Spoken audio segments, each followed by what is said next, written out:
Იდან უკვე ძალაში შედის დადგენილება, რომლის მიხედვითაც საქართველოს საჰაერო ტრასები იცვლება. აბას თუმნის თავზე ცა ახლა უკვე ფაქტობრივად ჩაკეტილია და არსებობს მხოლოდ ორი გამონაკლისი.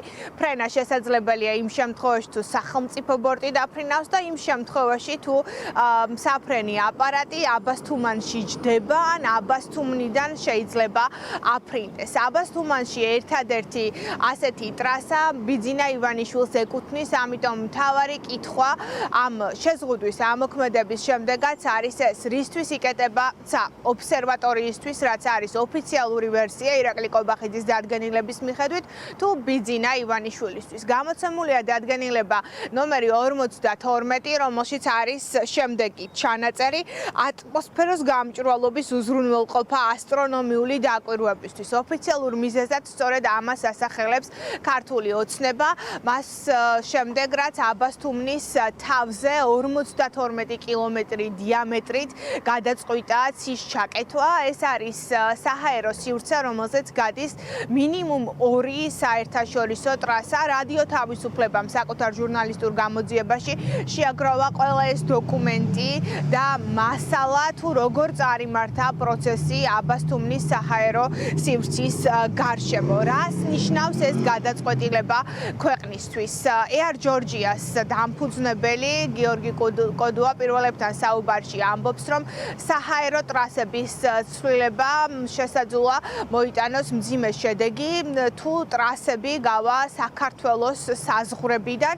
ეს არის მილიონობით დოლარის შემოსავალი საქართველოსთვის, რომელიც ბიუჯეტში მიედინება. ყველა ქვეყანა ცდილობს, რომ მის საჰაერო სივრცეში რაც შეიძლება მეტმა საერთაშორისო ტრასამ გაიაროს, ამიტომ კოდუასთვის სრულიად გაუგებარია, რატომ იღებს სახელმწიფო გადაწყვეტილებას საერთაშორისო ტრასების შეზღუდვის შესახებ. Air Georgia's დამფუძნებელი მიიჩნევს, რომ ეს ნამდვილად არ არის ავიაციის ინტერესი, ამიტომ შესაძლოა საქმე გქონდეს ვინმეს ფობიასთან, გარკვეულ შიშებთან და პირად გადაწყვეტილებებთან. ბიუჯეტში საქართველოს ნავიგაციას აქვს სერიოზული ახლა შემოსავლები, ანუ იქიდან გამომდინარე, რომ ჩრდილოეთი დაკეტილია ევროპული ავიაკომპანიებისთვის და სამხრეთის დაიკეტა და კორიდორი, ჩვენი კორიდორია დარჩენილი, მხოლოდ რომლითაც სარგებლობს ევროპული და აზიური ავიაკომპანიები და აი ამ კორიდორში გახშირდა მოძრაობა. ძალიან სერიოზულად მოიმატა ამ თვითმფრინავების ნაკადმა, რომელიც ძალიან კარგია საქართველოს მთავრობისთვის, იმიტომ რომ დამატებითი შემოსავალია, ხო? ანუ აი ეს მანევრირება და ცვლილების აზრს მე ვერ ხედავ, იქიდან გამომდინარე, რომ ეს ტრასა იყო დაგეგმილი ძალიან პოზიტივ, ანუ ესე იგი მაქსიმალური ინტერესებიდან გამომდინარე საქართველოს მხრიდან, ევროკონტროლთან იყო შეთანხმებული და ყოველი დამატებითი ცვლილება არის შეიძლება ისე ითქვას იმპროვიზაცია, რომელიც საქართველოს ინტერესებში არ არის და ანუ ეხა ვის ინტერესებშია, ეხა ჩემთვის გავუგებარია. თუ ესე იგი, ვიღაცას უშლის ხელს და ამის გამო ხდება, არ ვიცით, აბსოლუტის თეატრში ვართ, იმიტომ რომ ეს შეუძლებელია, მასე ტერიტორიაზე ბევრი მშენებლობები მიმდინარეობს და დაშუაშია ცა, მით უმეტეს, როცა ეს არის ძალიან მაღლა ალტიტუდით ზღვის დონიდან და არ ამგონი რომ ვინმეს უშლიდეს. ეს არის შეიძლება რაღაც ფობიას დავარქმევდი, იმიტომ რომ შეშლით არავის არ შეუშლის მიწაზე, ვინც ამ სიმაღლეზე თვითმფრინავი გადაესწრება.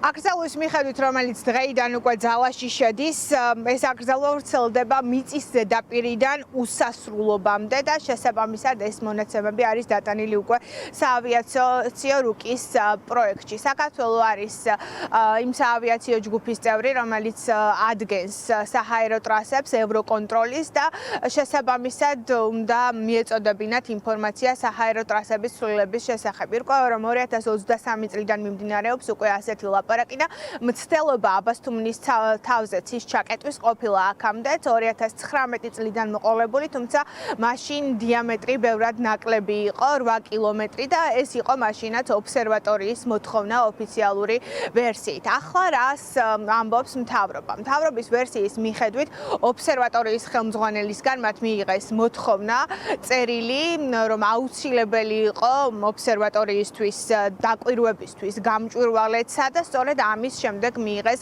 გადაწყვეტილება 52 კილომეტრი დიამეტრით აბასთუმნის თავზე ცის ჩაკეტვის შესახებ. მასშტაბი რომ წარმოვიდგინოთ, საუბარია თურქეთის საზღვრიდან მოყოლებული ტერიტორიიდან საქართველოს სიღრმეში ათობით კილომეტრზე და ეს არის ძალიან დიდი მასშტაბი. რატომ ვიღებთ ამ გადაწყვეტილებას? ოპოზიცია დარწმუნებულია, რომ საქმე არ გვაქვს სახელმწიფო ინტერესებთან. ისინი ღიად ამბობენ, რომ ბიძინა ივანიშვილის პირადი ახირების გამო ახლა აბასთუმნის ცა ჩაიკეტება და ეს მათ შორის ნიშნავს ფინანსურ ეკონომიკურ ზიანსაც ქვეყნისთვის. ეს არის მართლა ჩვეულებრივი მანიაკალური ახირება. ჩვენ უნდა შევეგუოთ იმას, რომ ეს არის ჩვეულებრივი კლასიკური დიქტატორი. კლასიკური დიქტატორის თვისებებით. ჩეუშესკუ მაგალითად ნახევარი ბუქარესტი დაანგრია იმისთვის, რომ აეშენებინა პარლამენტის შენობა. დიქტატორულ ქვეყანაში პარლამენტის შენობა, სასახლე. ხო, ივანიშვილმა დაკეტა გალაქტიკის ბოლომდე ცა აბასთუმნის თავზე და გარშემო 50 კილომეტრში. ახირება ერთი რაღაც მოხუცი დიქტატორის, რომელსაც არარაციონალური შიშები აქვს. ამის საშუალებას აძლევს ის, რომ საქართველო აღარ არის დღეს რაღაც ჩვეულებრივი სრულფასოვანი სახელმწიფო. ეს არის მისი პირადი რაღაცა კომერციული ორგანიზაცია. ამიტომ გადახურავს რასაც უნდა, რომელსაც უნდა, სადაც უნდა იგი დაკეტოს. 4-5 მაგისტრალური გზა გადის ამ ტერიტორიაზე და ეს ამბავი არის გადასაგეგმი საერთაშორისო თვალსაზრისით.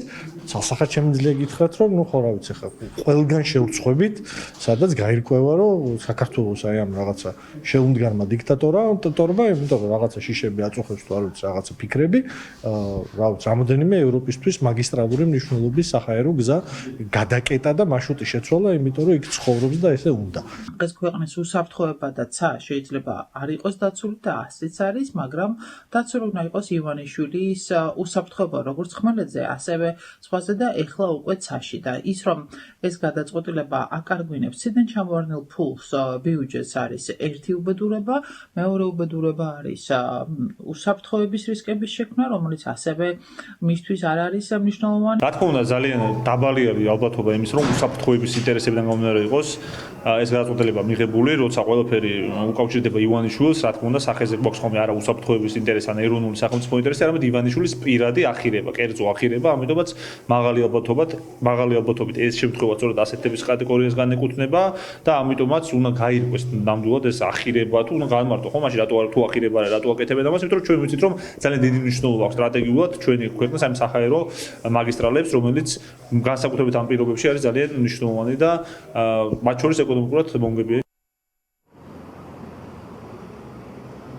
საყურადღებო, სახიფათო და უპასუხისმგებლო გადაწყვეტილება. ცაც ბიზნესია, ასე ეხმაურება მეხუთე პრეზიდენტი სალომე ზურაბიშვილი აბასთუმნის თავზე ცის ჩაკეტვის გადაწყვეტილებას.